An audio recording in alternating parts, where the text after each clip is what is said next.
Assalamualaikum warahmatullahi wabarakatuh. Halo, perkenalkan, saya Cindy Oranda Iksani, BP 2011-02-9004 dari Dampak Ahli Kredit Akuntansi Politeknik Negeri Padang. Nah, pada video kali ini saya akan mempresentasikan seminar proposal saya, yaitu pada bagian literatur review. Selamat menyaksikan. Baiklah, judul penelitian saya kali ini yaitu berjudul Pengaruh Kepemilikan Manajerial dan Kepemilikan Institusional pada Manajemen Laba Perusahaan Sektor Keuangan yang terdaftar di Bursa Efek Indonesia pada periode 2016 sampai dengan 2019. Seperti yang kita ketahui, saat ini hampir di setiap perusahaan menerapkan pemisahan kerja antara pemegang saham dengan manajemen, di mana manajemen sebagai pengelola yang menangani perusahaan secara langsung diyakini lebih mengetahui informasi mengenai kondisi perusahaan dibandingkan si pemegang saham. Kondisi demikian dapat menyebabkan timbulnya konflik antara keduanya yang disebabkan karena adanya perbedaan kepentingan, terutama mengenai masalah laporan keuangan yang dibuat oleh manajemen. Informasi mengenai kondisi perusahaan yang lebih banyak diketahui oleh manajemen inilah yang dapat memberikan kesempatan kepada manajemen untuk melakukan tindakan yang dapat menguntungkan dirinya sendiri. Tingkat laba seringkali menjadi target manajemen untuk mencapai tujuan tertentu, karena laba sering digunakan oleh para pemegang saham sebagai indikator untuk menilai kinerja perusahaan. Oleh karena itu, manajemen akan termotivasi untuk mengambil kebijakan akuntansi yang dapat berdampak pada perubahan angka laba dalam laporan keuangan yang sering disebut dengan tingkat manajemen laba. Dengan tingkat manajemen laba yang besar, pemegang saham akan menilai baik kinerja manajemen karena dianggap dapat mengelola dan memanfaatkan sumber daya dengan efektif dan efisien. Baiklah, selanjutnya pada bab ini akan dijabarkan mengenai teori-teori yang mendukung riset ini dan yang akan membantu dalam proses pembuatan kerangka pemikiran untuk perumusan hipotesis. Uraian teori ini pula akan membantu dalam menganalisis hasil penelitian. Tidak hanya itu, uraian teori ini dilengkapi dengan riset terdahulu yang terpaut dengan teori tersebut. Baiklah, yang pertama, landasan teori yang akan dibahas yaitu teori agensi.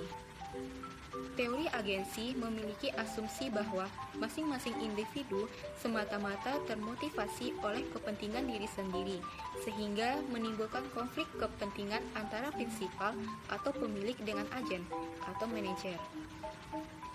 Pemegang saham sebagai pihak prinsipal mengadakan kontrak untuk memaksimumkan kesejahteraan dirinya dengan profitabilitas yang selalu meningkat.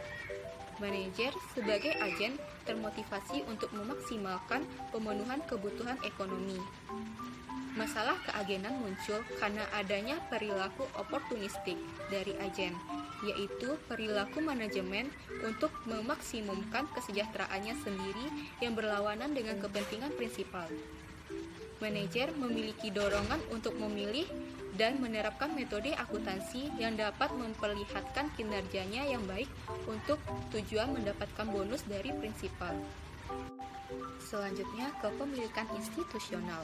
Menurut Mahadewi dan Krishna Dewi 2017, kepemilikan institusional merupakan saham perusahaan yang dimiliki oleh institusi atau lembaga seperti perusahaan asuransi, bank, perusahaan investasi, dan kepemilikan institusi lainnya.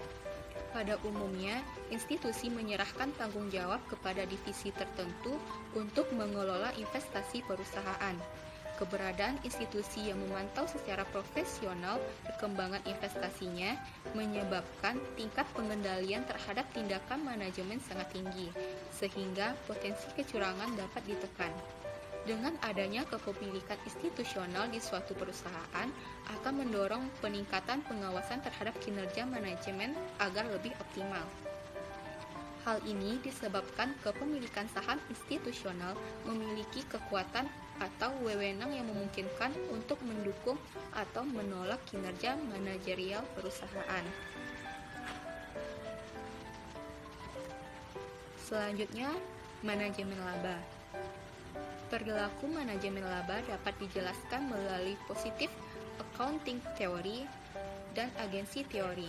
Tiga hipotesis tersebut dapat dijadikan dasar pemahaman tindakan manajemen laba yang dirumuskan oleh Watts dan Zimmerman pada tahun 1986, yaitu yang pertama, bonus plan hipotesis adalah suatu praktik manajemen agar perusahaan terlihat berkinerja baik sehingga mendapatkan bonus.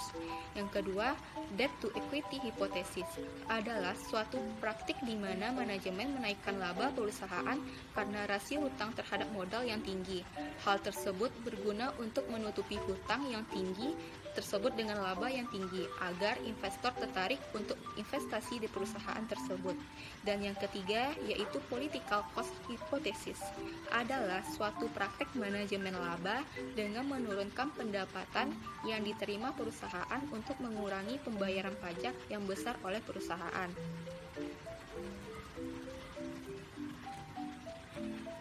Manajemen laba adalah campur tangan manajemen dalam proses pelaporan keuangan eksternal dengan tujuan untuk menguntungkan pihak tertentu yang dilakukan dengan pemilihan kebijakan akuntansi oleh para manajer untuk mencapai tujuan yang khusus. Pengaruh antara kepemilikan manajerial dan kepemilikan institusional terhadap manajemen laba merujuk dari beberapa penelitian terdahulu. Di antaranya, yang pertama ada dari Kusumawardhani pada tahun 2012.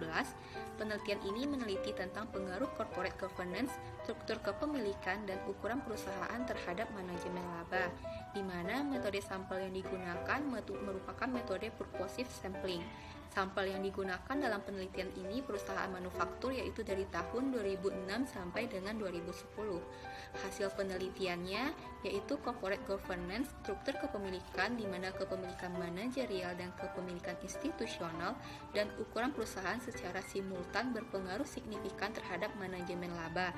Secara parsial, kepemilikan manajerial dan ukuran perusahaan berpengaruh negatif signifikan terhadap manajemen laba. Selanjutnya yang kedua ada penelitian dari Septian dan Rohman pada tahun 2013. Penelitian ini meneliti tentang analisis pengaruh penerapan corporate governance, struktur kepemilikan, dan ukuran perusahaan terhadap manajemen laba pada perbankan.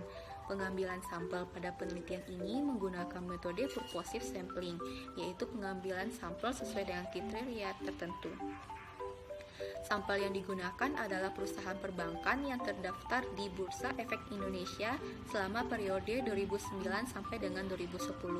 Hasil yang diperoleh dari penelitian ini yaitu faktor-faktor corporate governance di mana komisaris independen dan kualitas auditor terbukti berpengaruh negatif terhadap manajemen laba, dan variabel-variabel struktur kepemilikan seperti kepemilikan manajerial dan institusional tidak terbukti berpengaruh terhadap manajemen laba. Yang ketiga, ada penelitian dari Maharyana dan Ramanta pada tahun 2014. Penelitian ini meneliti tentang pengaruh kepemilikan manajerial dan kepemilikan institusional pada manajemen laba perusahaan manufaktur di Bursa Efek Indonesia, di mana hasil pengujian dengan menggunakan teknik analisis regresi linear berganda membuktikan bahwa kepemilikan manajerial terbukti berpengaruh negatif terhadap manajemen laba, sedangkan hasil pengujian kepemilikan institusional tidak terbukti berpengaruh. Selanjutnya yang keempat ada penelitian dari Santana dan Wirakusuma pada tahun 2016. Penelitian ini meneliti tentang pengaruh perencanaan pajak, kepemilikan manajerial, dan ukuran perusahaan terhadap praktek manajemen laba.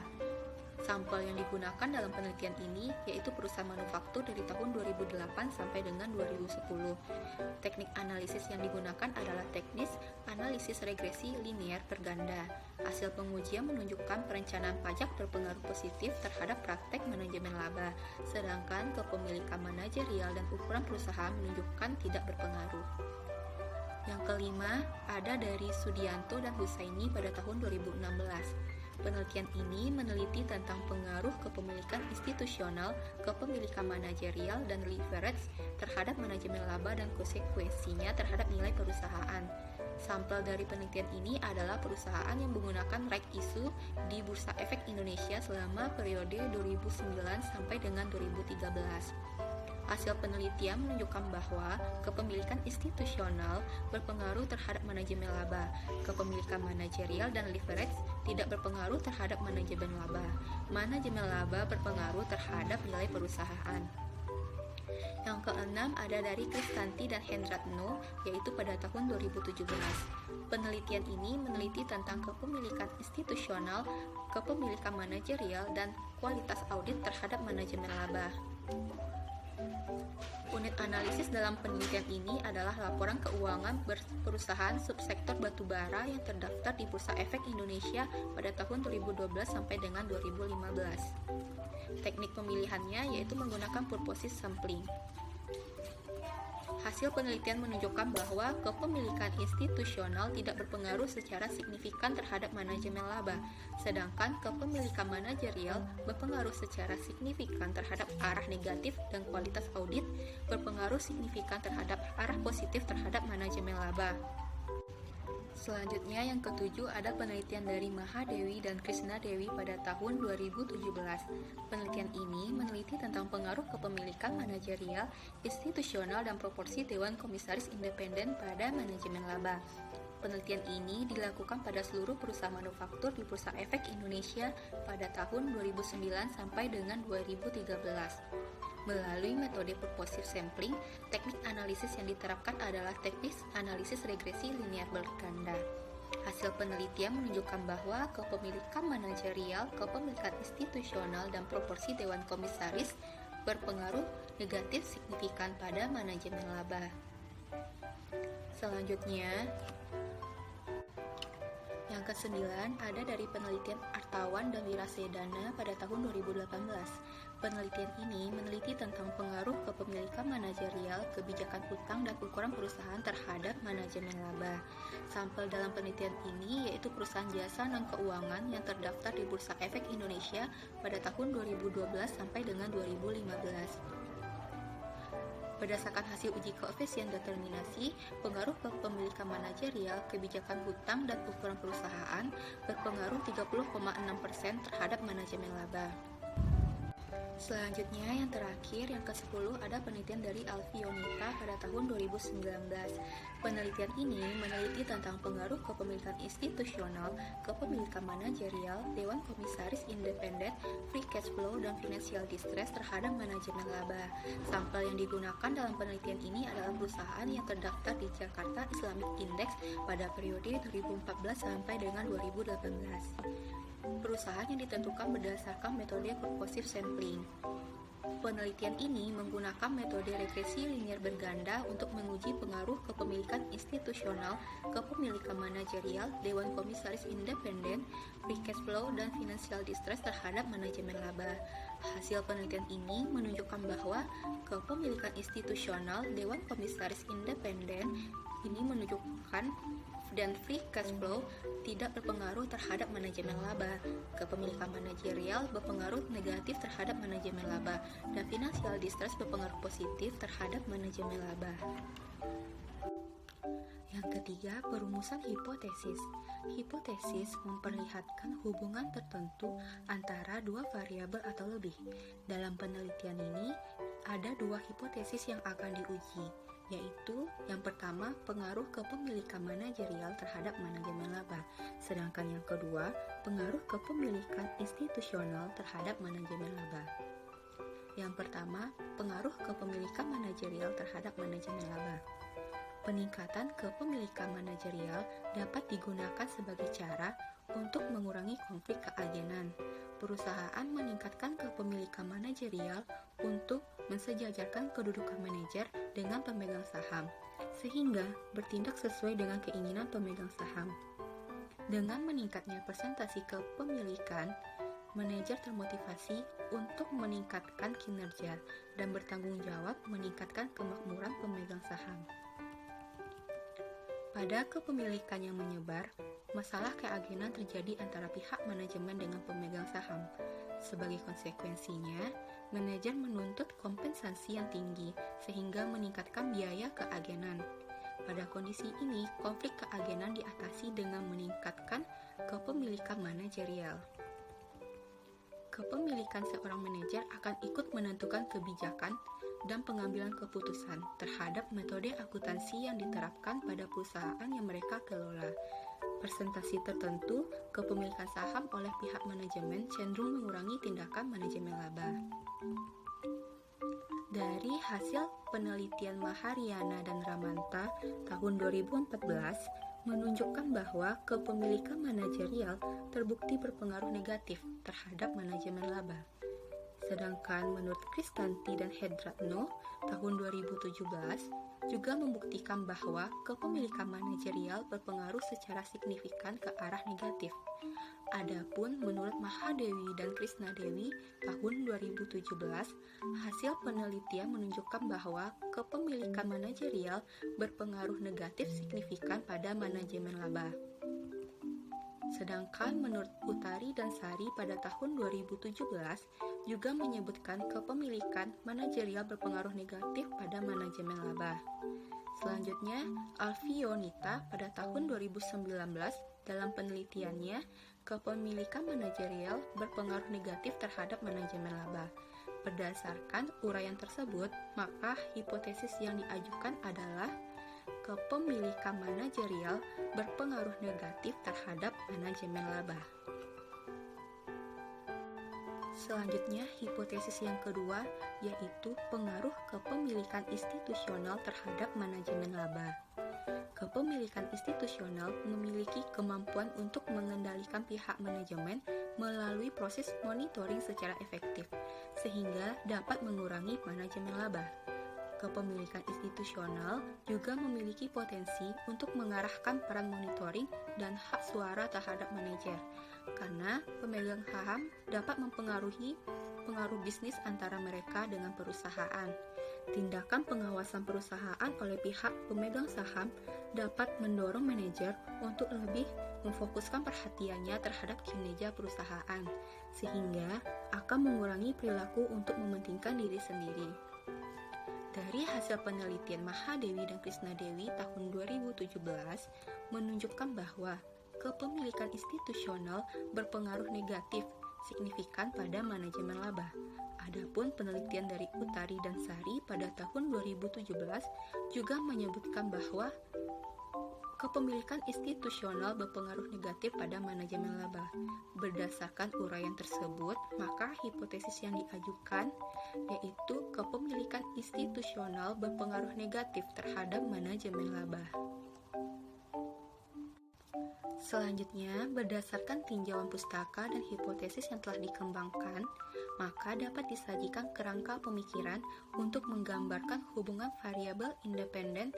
Dalam hal ini, variabel independennya yaitu kepemilikan manajerial dengan kepemilikan institusional terhadap variabel dependen, yaitu pada manajemen laba, di mana kerangka pemikirannya yaitu kepemilikan manajerial sebagai X1 berpengaruh negatif terhadap manajemen laba, dan kepemilikan institusional yaitu X2 berpengaruh negatif terhadap manajemen laba. Jadi dapat disimpulkan bahwa mengingat beberapa penelitian yang telah dibahas di atas pada umumnya berada pada sektor manufaktur, maka penulis merasa perlu untuk melakukan penelitian kembali pada sektor lain. Nah, penulis akan melakukan penelitian pada perusahaan yang bergerak pada sektor keuangan dengan rentang dari 2016 ke 2019. Hal tersebut beralasan karena sektor keuangan merupakan salah satu sektor yang bagus dan data keuangan yang berubah dari tahun ke tahun. Maka dari itu, penulis merasa perlu melakukan penelitian kembali tentang pengaruh kepemilikan manajerial dan kepemilikan institusional pada manajemen laba perusahaan sektor keuangan yang terdaftar di Bursa Efek Indonesia periode 2016 sampai dengan 2019 dengan rumusan hipotesis yaitu yang H1, kepemilikan manajerial berpengaruh negatif terhadap manajemen laba, dan hipotesis yang kedua, kepemilikan institusional berpengaruh negatif terhadap manajemen laba.